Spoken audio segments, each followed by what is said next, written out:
Hail Satan.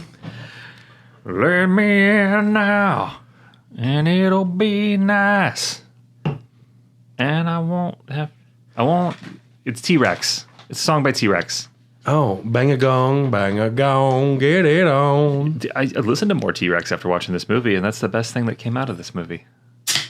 Hey everyone, welcome to Popcorn Dogs, your favorite podcast about movies and television and legs that are long, even if you hated the film. Oh, I've been waiting for this one. Tyler, I felt so bad when I wrote on the Discord. I watched the movie, and everyone was still hot, and I think I was the first one to watch it. You were the first one to watch it. And I felt so bad at how hot I came in, because I don't want to shade people's impressions of a film. And when I came in hot, and I was like, that was not fair, because now other people are going to watch it, and they won't. I was hoping not to influence anyone's thoughts before they saw the film. I went into it with a very open mind, and I knew that you didn't like it, but I had then heard from probably 5 other people that it wasn't great. In fact, one person said that they wanted to walk out of the theater. Yeah. So I tried not to let it influence my mindset going into it, but overall, as the movie went on, what you said became more and more apparent, and I just didn't enjoy it because it's not a good movie. It felt like a Tim and Eric skit without the jokes. So there's some layers to the film that were pointed out to me by Elvis the Alien. He's a YouTuber that I really enjoy. You should check him out if you like video games and shit. He's really into From Software games. Okay. Big Bloodborne guy. Heard of those.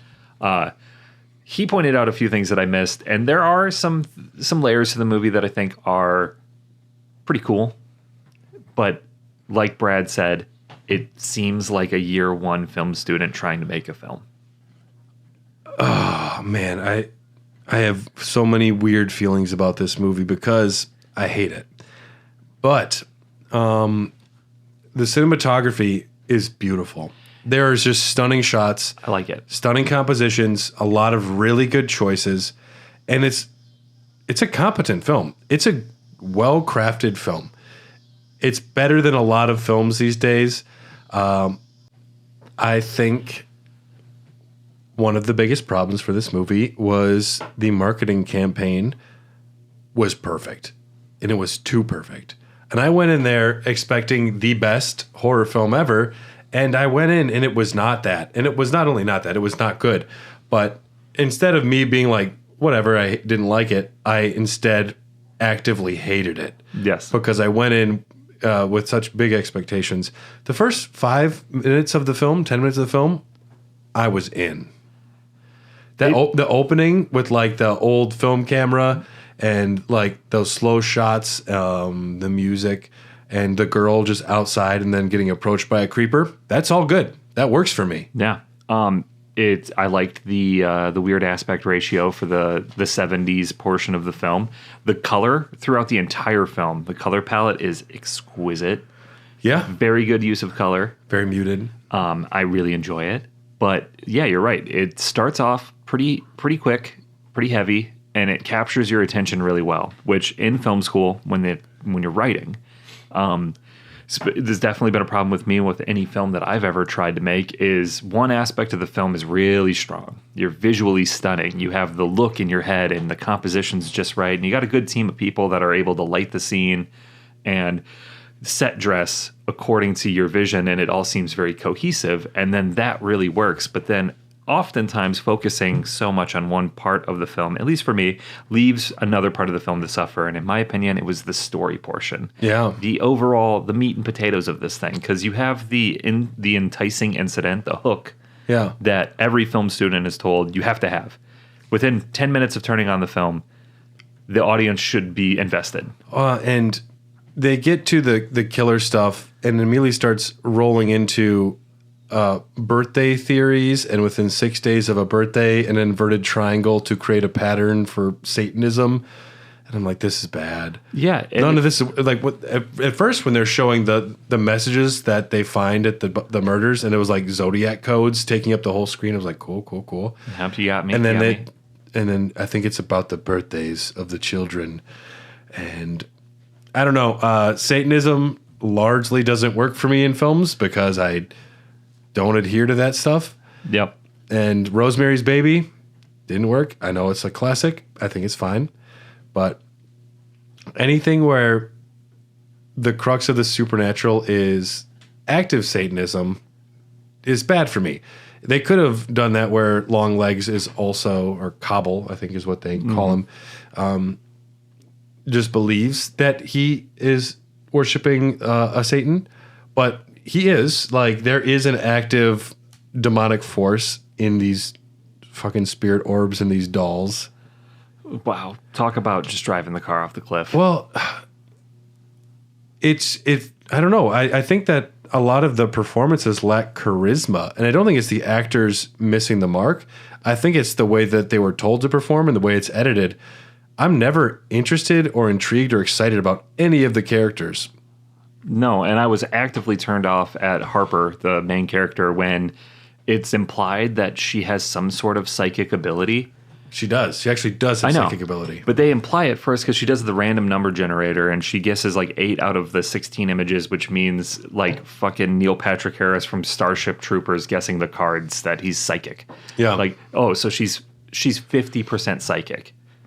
So which is way higher than most people, though. Yes, but it's also dumb because it's now you're suspending my belief to a point where, like, if you don't nail this, if this doesn't come together cohesively and you don't do a very good job making a psychic FBI character, you're setting yourself up for failure. This is TV police stuff.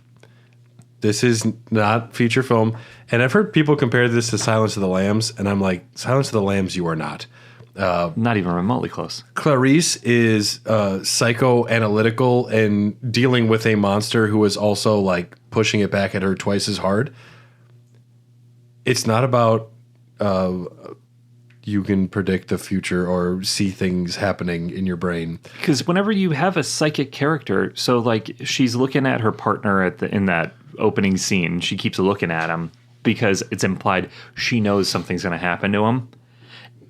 That's what I don't like about psychic in anything is, so she knows something's going to happen, but she doesn't see that he's going to get shot in the head in the first scene. And there's a whole lot of Deus Ex Machina in this movie too, where this, like, it's not logical conclusions. It's like forces of God just make things happen in the film, which is not satisfying. I will say, you want to know something cool about this movie? Directed by Osgood Perkins. Do you know who Osgood Perkins is? I've seen one of his other movies. Do you know who his father is? No. Norman Bates from Psycho. No shit. Kind of cool. That is cool.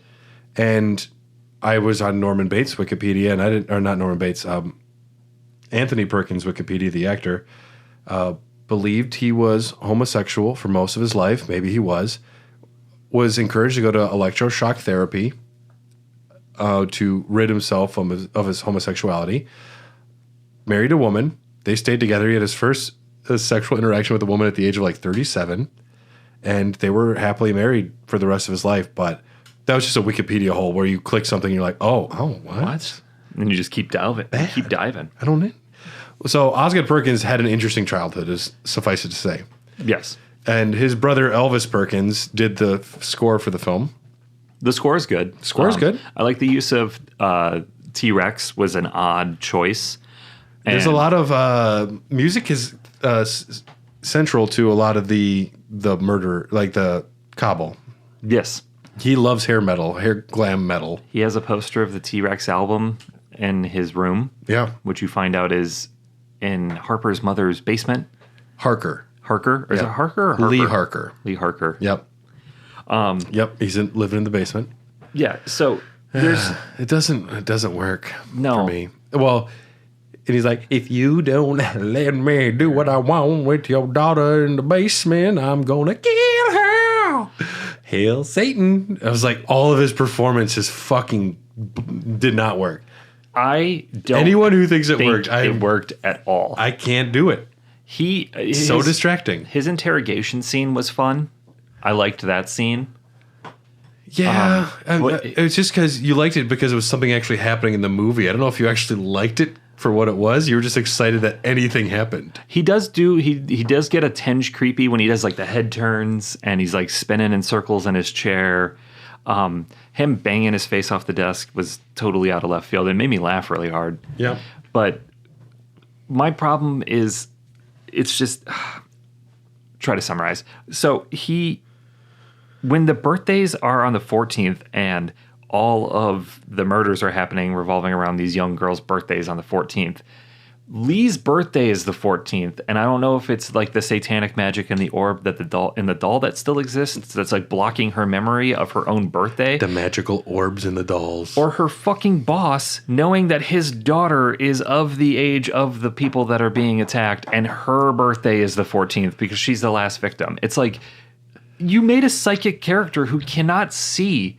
We found out he attacks people given this criteria. Yes, we both fall underneath it. It goes over both their heads for some reason. They both do like thinking face. That bothered me. Another big thing that bothered me is There's no charisma in this film. There's no charisma, and I wasn't into the plot. I wasn't intrigued as to the murder mystery because it was all psychic Satan bullshit, which does not work for me. If it was still rooted in reality, it would work, but it's immediately off into nonsense land. And the doll thing, I'm like, maybe you're going to get me back when they find the doll in the barn. Yeah. And it's got a weird orb in there. But then it was also just like, it's borderline SNL skit where he's like, I don't know, what I looked at that orb and it made me think about killing my ex-wife or whatever he said. I'm like, come on, who wrote that? Dude, it's just, if this movie was made in 1985, it would be one of the highest grossing horror movies of all time because back then Satanic Panic was a very real thing and Satan was scary. Yeah. Fucking heavy metal was it was just peaking. You got all these thrash bands. Judas Priest is wearing leather. People are freaking out. You got the Memphis 5. But nowadays, you can't just shoehorn the word Satan or the idea of Satan into a plot and have that give it the inherent spookiness. It can't be the driving force. You have to elaborate further. I am way more spooked out by someone who's way too devout Catholic. Yeah. That is way spookier to me than someone who's like a Satan worshiper. Satan worshipers are either complete ding-dongs who are incapable of anything real or pretty put together cerebral types. Yeah, I have a couple friends in Florida that are card-carrying Church of Satan members. And they are drowning right now. Yeah, they lived on the East Coast. They're fine. Okay. But it's the idea. They just didn't like they like the separation of church and state. So they create a religion to try and do religious things like other religions do. And when the government's like, you can't do that, you're like, well, you let Christianity do it. It's supposed to be the hypocrisy of it all. It's checks and balances, really, for church and state. Yes. Yeah. And it's them trying to be a little bit wild to prove that, like, if you're going to treat us this way, you have to treat them that way. But regardless of that, it's not inherently scary. The mystery didn't work for me. No. And Nicolas Cage's performance is not great. He's covered in a bunch of prosthetics that make him look kind of odd. I don't find his look scary. I didn't find his performance scary. The coolest thing he did is when he put his hands over his eyes when he's talking to the shopkeeper. That was cool. I didn't know it was Nicolas Cage for the first 15, 20 minutes of the film or whatever. He really works in the first 5 minutes where you don't see him and it's that little talk with the girl. That worked. I'm like, this could work. This is spooky. And then as soon as I heard him talking enough and I realized it was Nicolas Cage, I quit paying attention to the plot. And now every time he was on stage, I'm like looking at the prosthetics and just looking at him in his broad performance. Nicolas Cage is famous for going wild and going big. And his best performances are often when there is somebody reeling him in a direction or guiding him for his crazy. Yeah. And this one has no guidance. This is him unhinged as fuck. Yeah, the other Neon film, because this was produced by Neon, the other Neon film that he starred in was Pig, about the truffle farmer. I hear that one's really good. It is so fucking good. And Nicolas Cage's performance is incredible. This performance is just... it's lacking direction. Yeah. It's lacking any sort of cohesive, like underlying belief system. We don't delve into his psychology at all to understand why he's doing the things that he's doing. Plus, he's essentially just a doll maker who's giving. So the plot runs out. We're getting ahead of ourselves. The plot you go for it. Eventually surmises to nobody can understand how Longlegs is committing these murders because there's no evidence of him ever contacting or being in the house. And it's revealed they find a doll with a little metal orb in the head. And the orb has apparently the essence of Satan in it. And it controls the husband of the family to murder his family. And it's supposed to be a vehicle for the devil. Yep. But he's living in Harker's mom's basement, who made a deal with him. Made a deal. She's a very religious woman. She is essentially taking the dolls to the houses and saying that they're a gift. You've won a church raffle. Yeah. Here's your creepy life-size human doll that looks like your daughter. So they have no idea how he's getting into the house, but very basic police work. A woman with a giant doll showed up at every house from the church. That's easy to trace. That's easy to figure out. Cops are not that incompetent, especially the fucking FBI, who has psychics on their side. They have psychics, but her psychic ability is being blocked by Longlegs. But I'm saying other FBI agents, you're not like asking the neighbors, like, oh yeah, we saw a woman with a giant doll. Because it's not I think the time scale goes quick, though. As soon as the doll's there, it happens pretty quick. And the thing is, they would find the doll. Now, if there's not someone doing a doll recovery... She is. Now, if they find... Are the dolls being taken out? I believe so. Because then that's...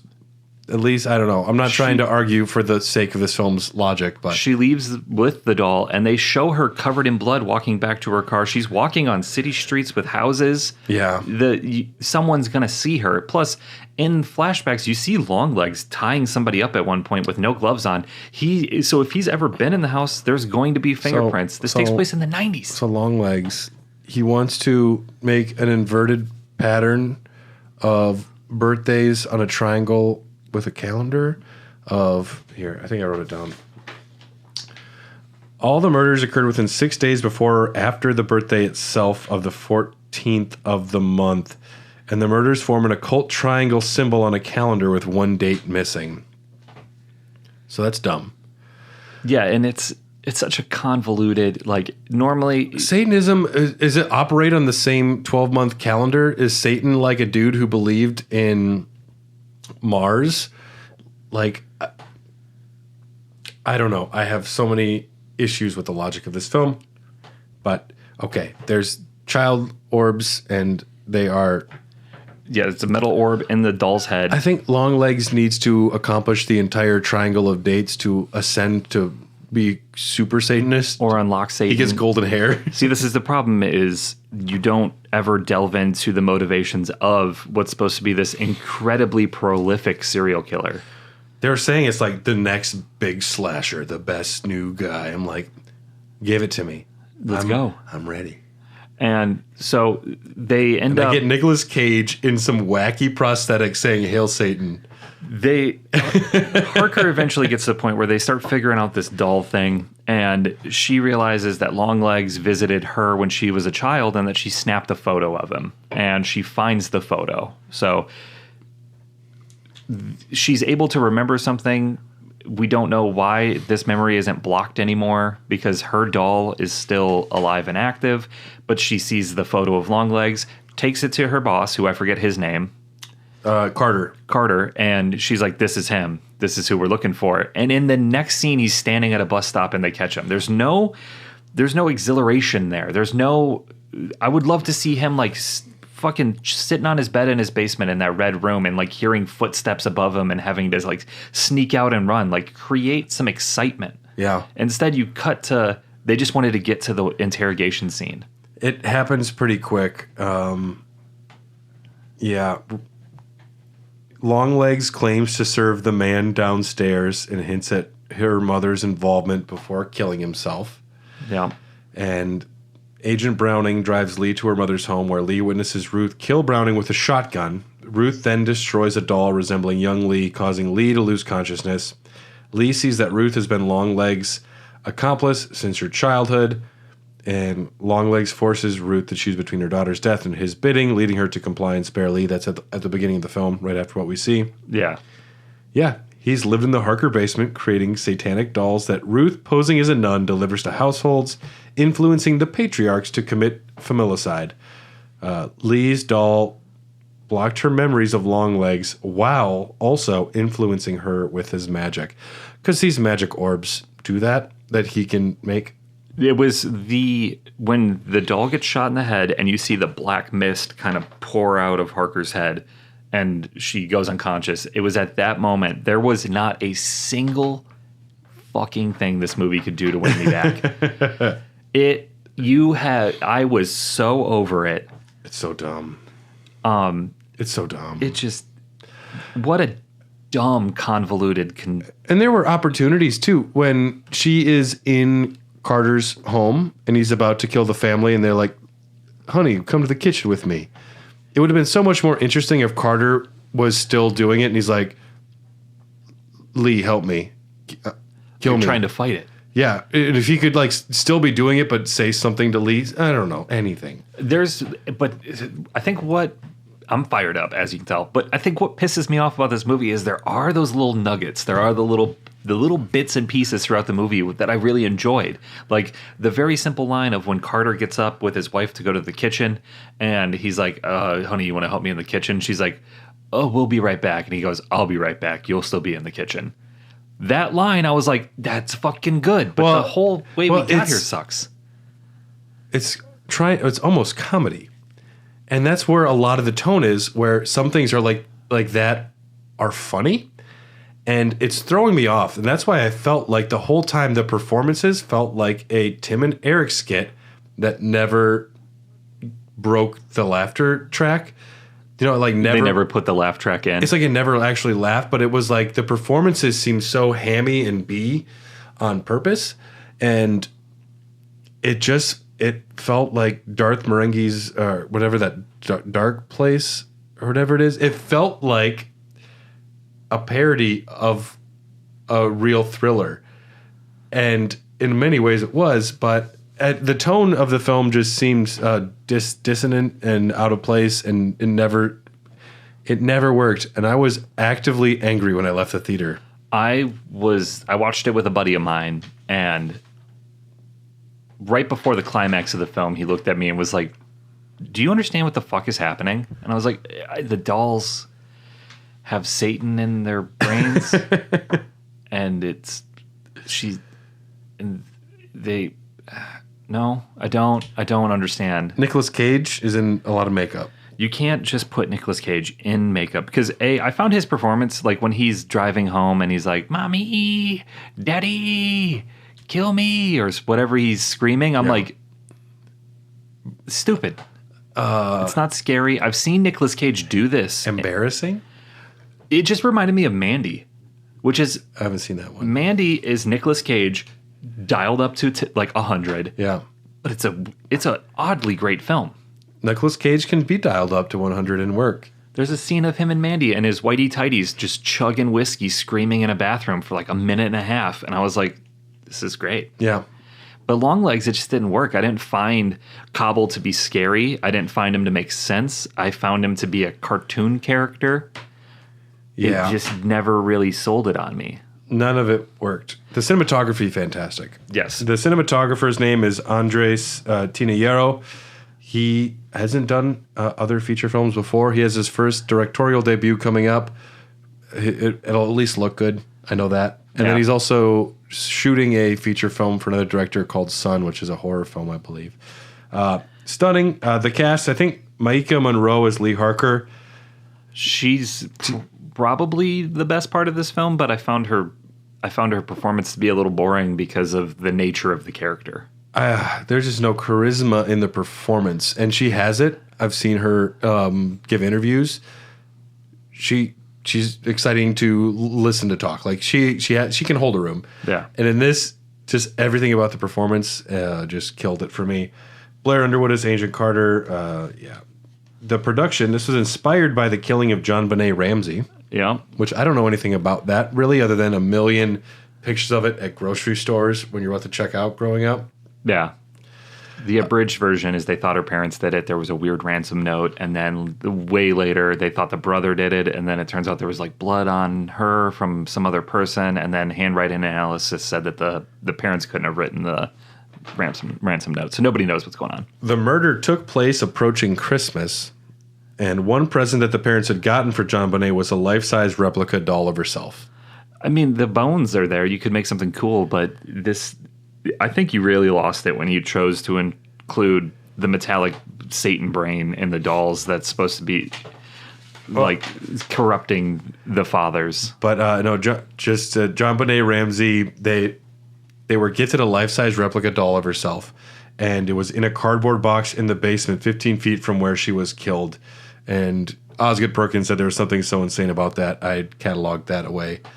That's not a bad premise for a start. It's great. Yeah. And it doesn't even need to be a Satan. Someone could just become fixated on the doll and have like a mental illness. And then it could be is this really happening or is it a paranormal thing? Yeah.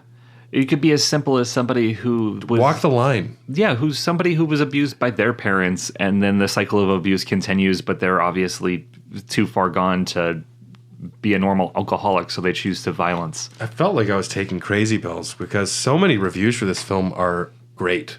Yeah, it did not click with me. I missed all the shots of Satan. There are 4 in the film. I went back and looked at them. He's there, and some pretty cool imagery when you do see him. There's one that's really blatant that I can't believe I missed. He's in the reflection of the door when Carter lets Harker in and shuts it for the climax. You can see a goat head in the glass of the door, and I totally missed it.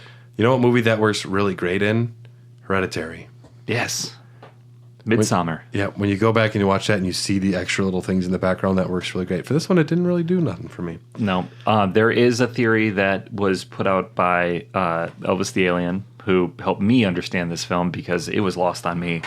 The lyrics to the T-Rex song at the beginning of the film. Bang a gong, get it on. Well, you're slim and you're weak. You've got the teeth of the Hydra upon you. You're dirty, sweet. You're my little girl, or you're my girl.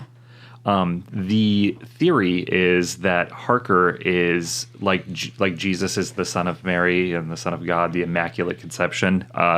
Cobble brings up that his work is immaculate, and his interrogation scene there. We don't ever hear anything about her father. It is surmised that there's a theory that Harker is the daughter of Satan. Woohoo, Basil. Yeah. What does it all mean, Basil? I don't know. That's Austin Powers, just like, I don't know what you're talking about. Sure. Sure, she's the daughter of Satan. But what does it all mean, Tyler? I think it means if you would have just focused on having an FBI agent that was focusing on a serial killer case that was very close to home, without any dolls, without any psychic ability. Keep the dolls if you want. The dolls The work. psychic ability without the dolls. No psychic ability. Take all the psychic ability out, and then she can slowly, in the birthday triangle stuff, stupid. Take the metal ball out of the dolls. You can keep the dolls. But if the case unraveled But she her, can just slowly be realizing that she's involved and that he's in the basement, and have that realization. Like, that realization should be huge for her, and it's played very small. To me, it should be like when Inglourious Bastards, when Hans Landa walks in to the room and the girl who was attempted to be killed by him is sitting there. He killed all of her family, and then like double bass pedals, like brrr. Yeah, like that should be what's going on in her brain. Instead, it's like, Mom, what's going on here? Are you working with Cobble? Are you with the devil? I don't know. None of it worked. Budget of $10 million, box office of over $108 million. It is wildly successful indie horror. Give me Barbarian any day. Maxine was a better film, although it stumbled upon release because the actress was having a lot of allegations thrown at her that she was an abusive person, which I think were all dispelled. I'm not sure. There are better horror films out there. I felt stupid for saying I enjoyed Tarot so much more because Tarot is a schlocky, very obvious horror film, but it hits the formula in a way that worked better. if you're in the Discord and you've watched a good horror movie recently, I need your help. There was just a discussion on it yesterday. I know. I got to go look at it, but I need to wash the taste of this out of my mouth. We need to wash the taste out. Yeah, and I just am mad that the marketing was so successful. I haven't talked to anybody who's liked the movie except for my roommate, and he said he was very high when he watched it, and that probably fed into it. Yep, I could see Devin saying that. Yep. And he didn't even say that he liked it a lot. He just said it's worth watching. Well, it's a vibe film. If you were stoned out of your mind, you might have been vibing. Maybe that's where I went wrong. Yeah. Let's rank this movie. Evil Dead or... Which Evil Dead, as if it matters. Evil Dead 1, the original. Evil Dead. What?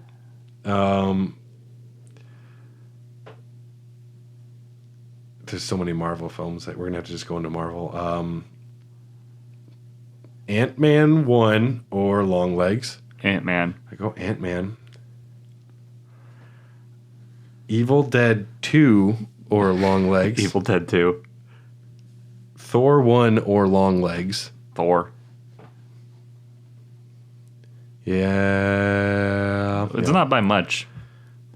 Captain Marvel or Longlegs. I did not like Captain Marvel. I'd go Longlegs. Yeah, I probably would too. Longlegs is number 46 in our list. Out of 48. Ahead of Captain Marvel and Charlie's Angels Full Throttle. Which I don't know. I might like Charlie's Angels Full Throttle. I think I like Charlie's Angels to Full Throttle more. I might like it more than this. Yeah. This is a smaller episode, but we had to get our thoughts out. Yeah, I mean, there's really not much to go on, and when you're this sour on a movie, you can only dunk on it so much. It's a shame that it wasn't a better idea executed better. There was potential. There was a little bit. I'd like the idea of the John Benet Ramsey doll weird coincidence happening there and carrying that into something bigger. I like the idea of having an FBI agent who turns out to be the spawn of Satan, slowly unraveling and realizing that she's the daughter of Satan. That would be an awesome film. Yeah. But you don't need to muddy the waters like this. And I feel like it's got its foot in too many camps at the same time. Did you know who else they were? There was only two people he considered to play Cobble. One was Nicolas Cage. The other was Brad Pitt. No. Pass. Yeah, I guess we're glad we got Nicolas Cage. The problem is Cobble's just not an interesting or a likable villain. It's not a real villain. It's a caricature. It's not three-dimensional. Yeah. It's a paper idea. Pass. Oh, but we should mention Oscar Perkins' other films. We haven't mentioned them. Hansel and Gretel I liked. With Sophia Lillis from It. That was a good one. Yeah, I didn't see that. When I saw Hansel and Gretel, I was like, is that Hawkeye action version of Hansel and Gretel? But it wasn't. No, it was... That was another one, though, that existed. Jeremy Renner played Hansel in a Hansel and Gretel action film. I remember that. Which sounds really bad. I believe Hansel and Gretel came out shortly after the success of The Vivitch, because a lot of the tone I felt like was the same there. Yeah. It looks relatively... I mean, it's similar. You can definitely see that there might be a little bit of inspiration There's taken. probably a little more charisma in that film. It's a better movie. I Am the Pretty Thing That Lives in the House. I saw that one as well. I think I saw it. I don't remember it, though. I have it on my phone, and I can tell you exactly what I gave it. Oh, like you have the whole movie on your phone? No, but I can tell you... It'll take me just a second here. And then in 2015, his first feature film was The Black Coat's Daughter, which also stars Kiernan Shipka, who is the new Sabrina teenage witch. But she's briefly in this film as the surviving victim of Longlegs. His next film is called The Monkey. It's a horror film about a monkey with the symbols that someone finds in the attic. And I am worried about it. I Am the Pretty Thing That Lives Under the House. I gave it a 5 out of 10. So yeah, this director hasn't really worked for you. For bonus points, if you've seen the movie Legally Blonde, Osgood Perkins was an actor in that film. He played Dorky David. No way. Yep. Way to go. He peaked early. Yeah, he did. Yeah, no, it's a... I mean, I'm a little spoiled with some of my favorite horror directors as of late. So Yeah. it's hard to get over that. I got like 4 now that I really enjoy. Curses. This movie should have been good. But that's all we got for you today. Yep. Do you feel satisfied to get this out of you, Tyler? Yeah, no, that was very cathartic for me. I needed to say that. You seemed angry. I am. When I get my hopes up for a movie and then it does not work, I get a little butthurt. It's just got to be competent. Yeah.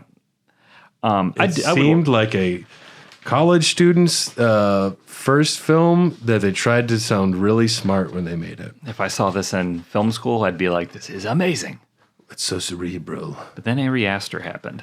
But then And I saw Robert Eggers happened. Yeah. The Nosferatu trailer dropped. Oh, I've seen it. It's dropped today.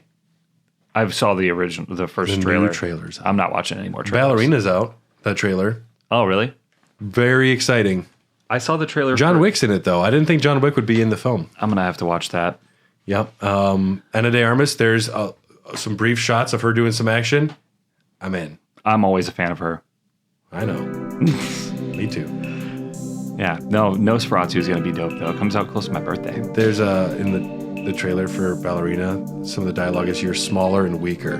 Fight dirty. Cheat." And I'm like, yeah. Yeah. Stomp his nuts. We'll see you next time.